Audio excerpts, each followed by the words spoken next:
When you wake up in the morning, don't owe any of your family members love. Dismiss them full with your love. I'm a pastor, I have a busy schedule. I never take an appointment that my wife doesn't agree to. We have a discussion with my boys.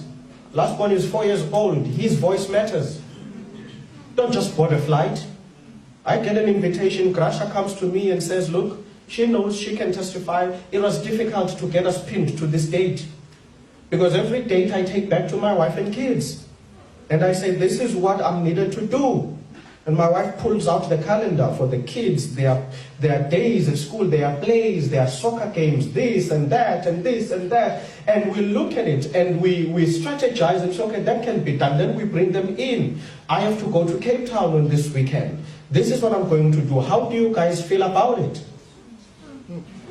I can't take you all to heaven and leave my family behind. My first church is my wife and kids. When the church makes it to heaven, I will know I was a good pastor.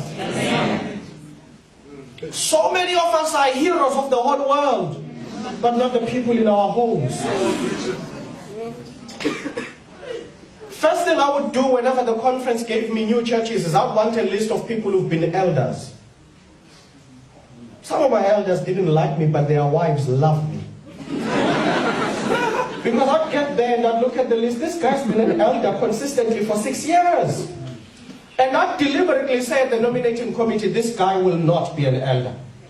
And they would say, Pastor, you can't do that. We have a right to vote. I said, I will. You are not called into the ministry. I am. It is my responsibility to watch over your families. This guy has been an elder for 6 years. Who's been elder in his house? Most of them never wanted to talk to me, and the wives came with big hugs. Thank you. Thank you. We finally have a father in that house. You can't run around chairing everyone's meetings and no one is chairing your children. Your children get abused, you don't even know. Sitting at home, your son is gay, you don't know. Busy running powerful lessons for the church about homosexuality, your own son is gay.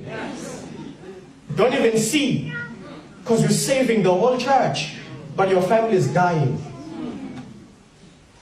Measure your time properly. Not in days and hours and years. Do meaningful things. Do meaningful things. Be there for your family. I'm a busy doctor. What?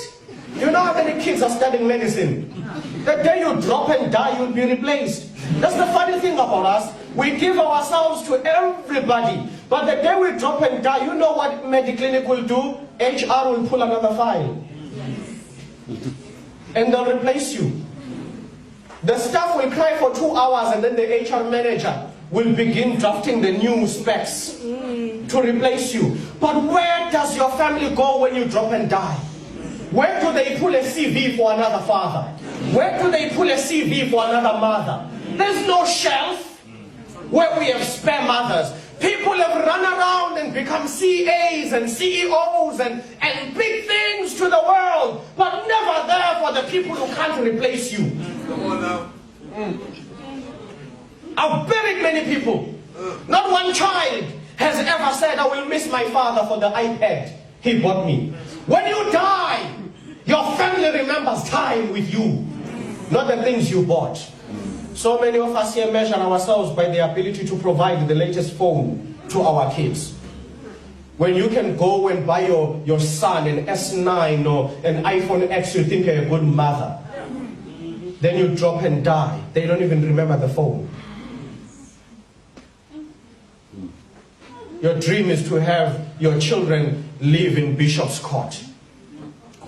So for the sake of Bishop's Court, you are never at home, flying all over, signing deals, so that your children can have a home at Camps Bay. And then they become drug addicts in Camps Bay.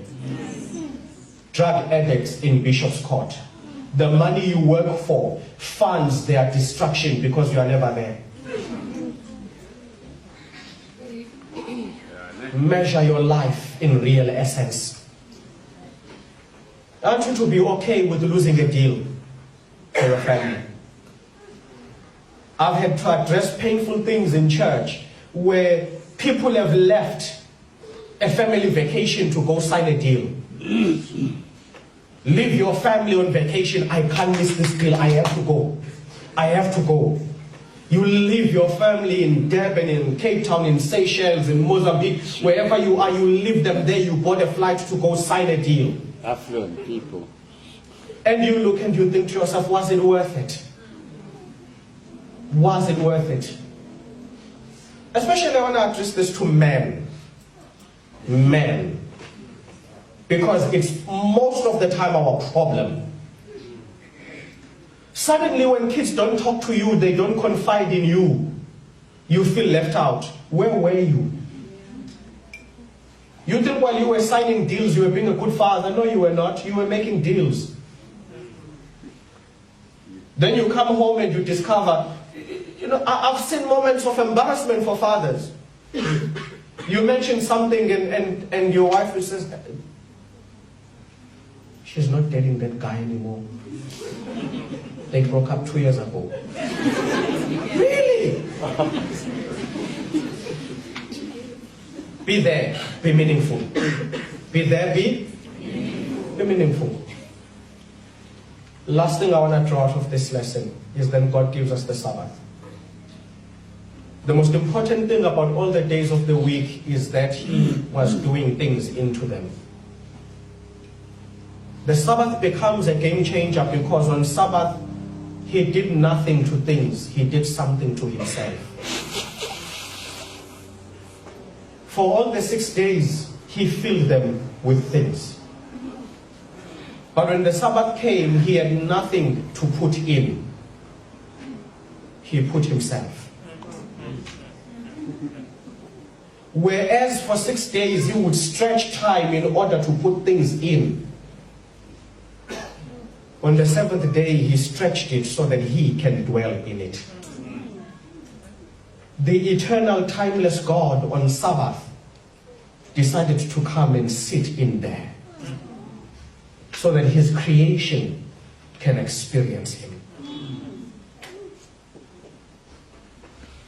I want to challenge you to learn to be a Sabbath to your people.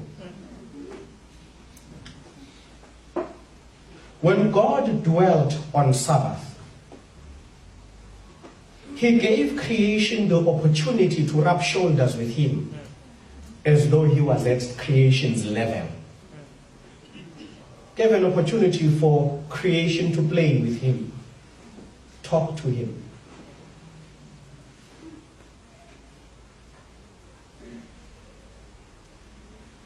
It is a lesson that should be doable for all of us.